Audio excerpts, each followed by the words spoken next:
Je réponds au nom de Amandine Assoba, épouse Déléquée, conservateur de première classe des eaux, forêts et chasse. Après mon obtention du diplôme qu'on appelle communément BAC, série D, j'ai été admise au collège polytechnique universitaire d'Abomey-Calavi, qu'on appelle communément EPAC, SCPU. Et là, j'ai eu à faire 4 années de formation et qui s'est soldée par un diplôme d'ingénieur des travaux en aménagement et protection de l'environnement. Une fois cette formation terminée, nous avons eu la chance que le gouvernement, dans le temps, a eu à organiser un concours sur titre pour l'administration forestière, concours auquel j'ai pris part, ce qui a fait qu'aujourd'hui, je suis dans l'administration forestière au titre de 2003. Actuellement, j'occupe le poste de directrice de la faune, de la biodiversité et de la conservation de la nature, qui est une direction parmi les 10 directions techniques des eaux, forêts et chasse. C'est une nouvelle direction, je veux dire, sinon avant ça n'existait pas. Ça a été créé par décret il y a 2 années seulement.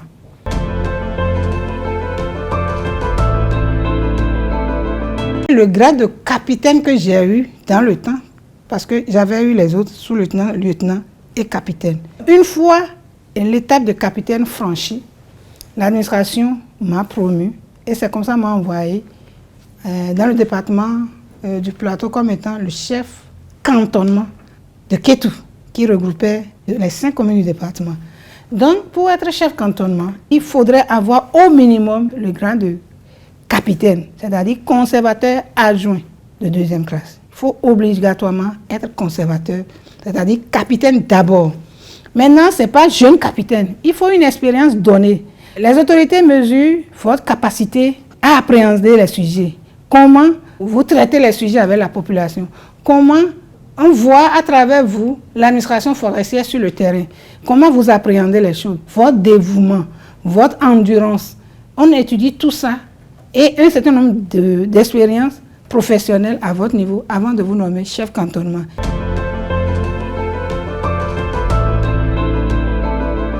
N'est pas forestier qui veut. Il faut d'abord être passionné de la nature.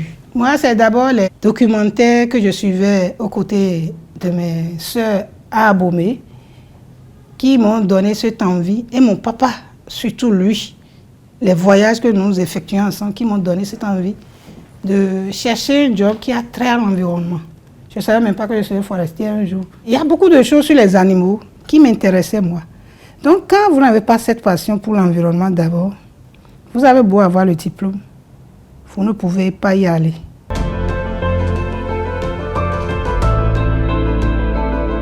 Au niveau des eaux forêts, nous n'avons pas assez de femmes. À ce jour, on n'a que 11 femmes officiers. 11 femmes officiers dans une administration nationale pour tout ce que nous avons comme patrimoine à gérer.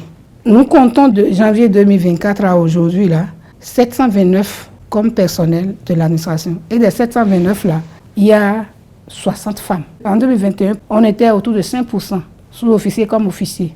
Cette année, jusqu'à janvier passé, on a pu aller jusqu'à 6, poussières, un peu moins de 7 poussières pour la gente féminine. C'est petit, mais c'est beaucoup. C'est les deux. C'est-à-dire quoi? On a près de 178 officiers, hommes bien sûr, et on a 11 femmes.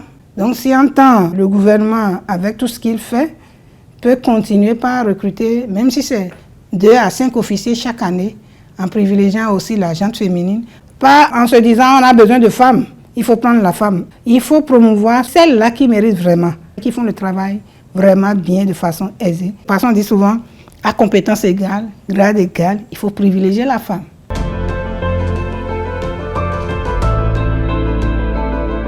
Pour le commun des mortels, quand on dit forestier, c'est celui qui est inféodé à la forêt, à la brousse, son caméléon, non.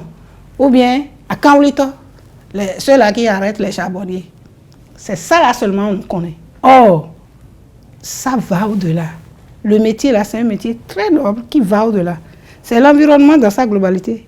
Les conventions internationales sur la biodiversité, sur l'accès et partage équitable des ressources génétiques, sur la faune, précisément les éléphants.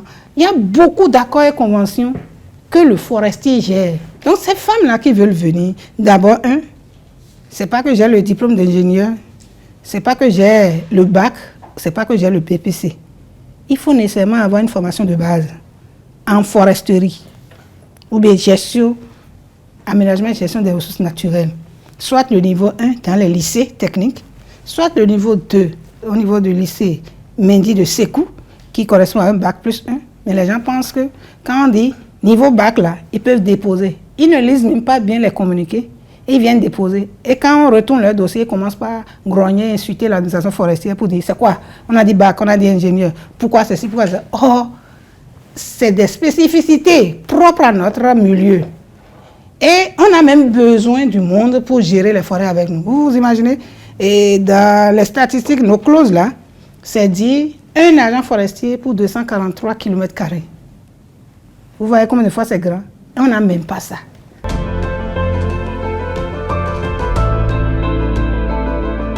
On a parlé des terroristes. Dans les parcs et au niveau des forêts, là, les femmes jouent beaucoup de rôles. Elles sont là pour l'information. Elles allaitent aussi. Elles sont là pour la communication. Elles sont là pour la logistique. Elles nous aident beaucoup. Nous ne sommes pas nombreuses, mais le peu qu'on a, on essaie de les utiliser à bon escient. Et chaque année, quand on les recrute, on envoie tout le lot dans les 2 parcs. Et au niveau des forêts classées, pour qu'ils aillent prêter main forte aux forestiers qui sont là-bas. Et ce B, dans ces milieux difficiles, font que ceux qui ont vraiment l'envie de continuer avec la foresterie, ça fait qu'elles se démarquent et on voit leur potentiel.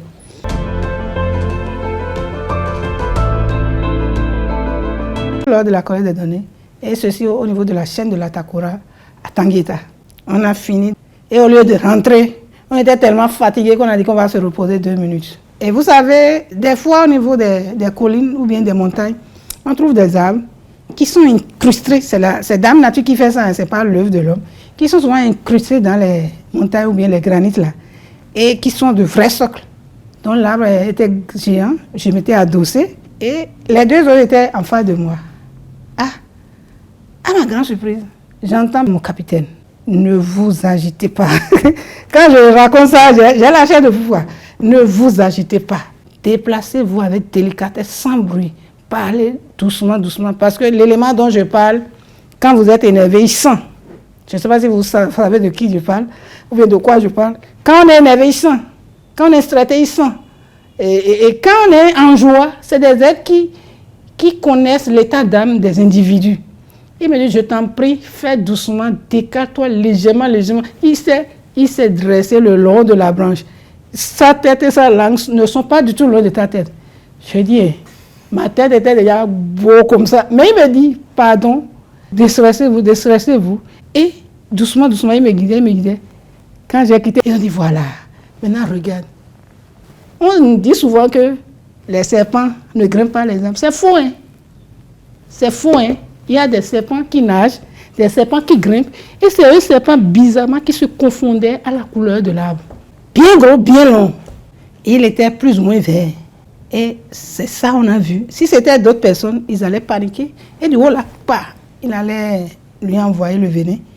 Vous voyez? Ou quand il a pu quitter, ils peuvent chercher à le tuer, ce qui n'est pas bien.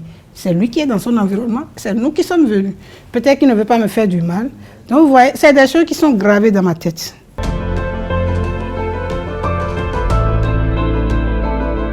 Mes soeurs qui veulent venir et faire carrière, il faudrait qu'elles se disent d'abord que c'est une bonne décision, qu'elles se donnent elles-mêmes pour montrer qu'elles peuvent, en son temps, si on leur confiait cette telle tâche-là, elles peuvent gérer.